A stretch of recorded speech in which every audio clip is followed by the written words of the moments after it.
Siyempre, so this at saka the other details. So we have the 80K Open Elite Run. What are other categories that we have? Defending champion first, ma'am. So, defending champion for the long trail. Long trail is 80 kilometers. So it's Larry Apolinario from Antique and Elizabeth Dalgadang from Baguio City. Sa short trail, ang defending champion natin, ang national champion last year was Angelica Balo.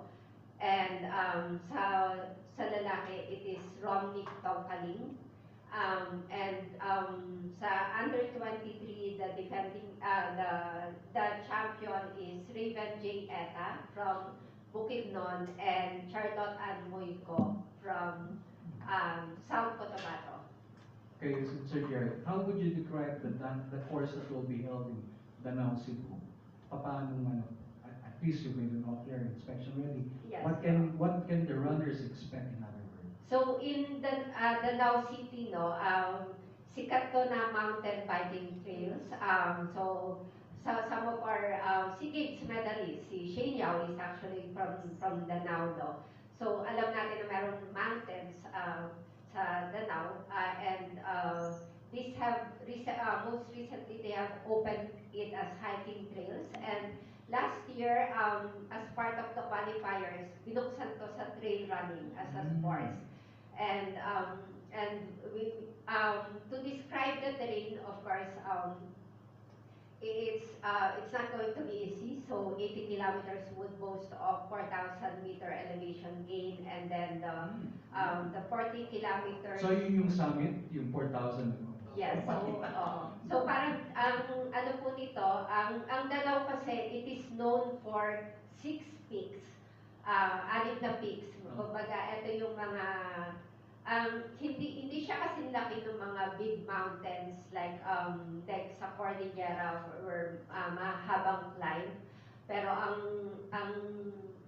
kaibahan naman dito, maliliit na hills, na bundok, mountains, hills that will challenge you naman with regards to the terrain. Technical yung terrain, you will go through river crossing, may mga limestone na yung where Dicos Peak is more famous of, and of course ang pinakang rewarding dito is the view from the top, no? Although I'm not sure if our athletes are able to enjoy that pa, pero for those who are joining, kasi meron open category yung event, no? So for those who are joining the open category, very generous yung cut-off in such a way na it encourages people to not just compete, no, but enjoy. So what is the cut-off, Mama? Or to again, what is the cut-off for the open? Cut-off for the open for the 50K, I think is 20. If I'm not mistaken, it's 20 hours, so it's very doable. And for the 100K, it's 40 hours. So kumpara dun sa 100K? Yes. Kilometers? May 100 kilometers, 50 kilometers. So iba yung category for the open category. Merong 35 kilometers, and then meron tayong 15 kilometers. So yung 15 kilometers nila is very enjoyable, ideal for those who are just starting in the sport. So 5 hours, so kahit siguro mag-selfie Yung national championships na 80K, ma'am, gaano kahaba yun? So pag ikukumpara, yung cut-off nun, ma'am. so pag ikukumpara natin, 80 kilometers, ang cut-off nito is 15 hours only. So for a 4,000. So basically, kailangan talagang push yung ano. And ang ano naman dito, the reason why we have that cut-off is ito yung standards for sanctioned competition, and also the athletes who will be participating in the national championships have been selected already. So selected, and they passed through the different qualifying events, and alam natin na kaya-kaya nila yung challenge. Thank you. Miss In, let's add more details. Ilan yung expected natin na sumali national championships, we have 40 athletes who qualified. So total of 40 athletes. Men and women. Men and women. Yes. Men and women. Okay.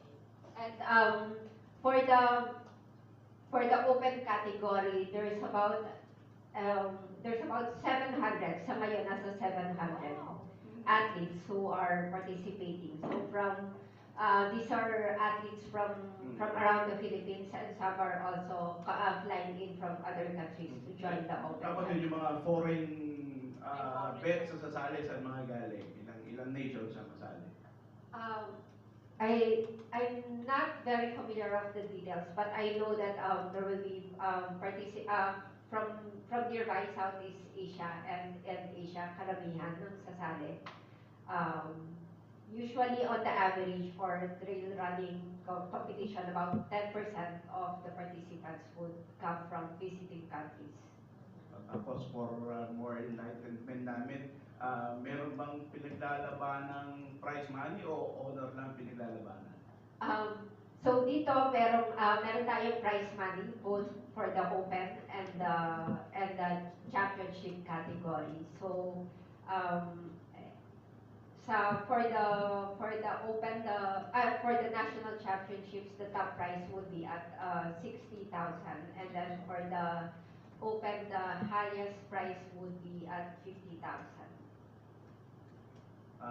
Pwede rin ba tayo mag-name pa ng mga yung mga malalakas na challengers sa mga defending champions? Okay, so of course, no, so bukod dun sa defending champion natin, sa mga bagong atleta na sumali, no, meron tayong taga Mindanao, sina Jemmy Cagatin, Joy Beltran from South Cotabato also, and Cara Dakis from Benguet. And then, so ito yung mga magcha-challenge dito sa national team natin who's been winning the past year, no. John Ray Onifa will be coming. But since si John Ray Onifa kasi based sa rules, he is already qualified to the national team because he won gold. So he will be joining the open category. So sabi nga niya parang he'll give it to his teammates for the national championships. Good morning. Lito Redo po. Sir General Yanmangki, qualifier po ba itong national championships natin sa mga international races? Yes, sir. Yes, ito pong Danao race po natin, which is our Philippine Trail Running National Championship. It's a qualifying, basically a culminating race because all of the elites na nag-qualify coming from the last year series of races, yes, may na-identify po namin through points and their eligibility. Yung mga elite athletes na maglalaban po dito, ang mga top performing elite athletes, sila po ay magiging part ng panibagong roster po ng Philippine Trail Running Team that will represent our country sa mga international events from this year up until next year. So isa po sa pinaghahandaan na karera na nabanggit din po kanina is yung World Championship po na mangyayari po sa Spain this coming September. So we have plenty of time to really identify the roster and then prepare through training and before we fly out to Spain. Sabi niyo po na